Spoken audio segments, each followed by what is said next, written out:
Finally, pick up na namo ang jet ski, 4 jet ski including the trailer. So nakita na naman siya sa online. Dayon, ang owner ani is of the Australian guy. Dayon, ako na lang ni pick up ani kay si John nabalik naman siya sa Norway pero nakita niya ni in person katong naa siya di are. So at this time nagbiyahe mi so Liloy to Cagayan is around 6 to 7 hours.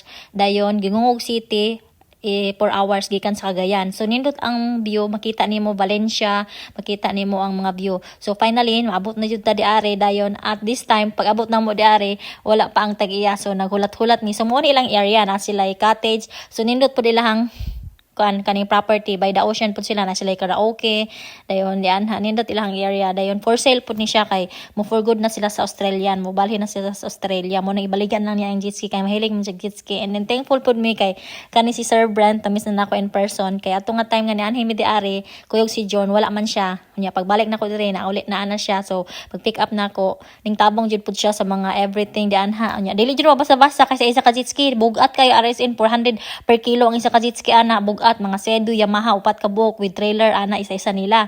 So, thankful me, dyan apod ang mga parente o mga igsoon siyang wife, nitabang pod, dayon, and na siya mga including mga parts, kay hanam po nang iwari, kay unsaon naman niya, ibaligyan lang po niya, yan lang po nang gihatag niyag bono. So, puno na, nag-abang pod mi ani og truck, kay Castro, Liloy, arang-arang jud pod kay, huy, ginoo ko, sa isa ka bungguhan, isa ka sakay, then with trailer, then giguhin lang isa ka trailer, sakto na jud pod, nag-drive ani akong igagaw na sige dun.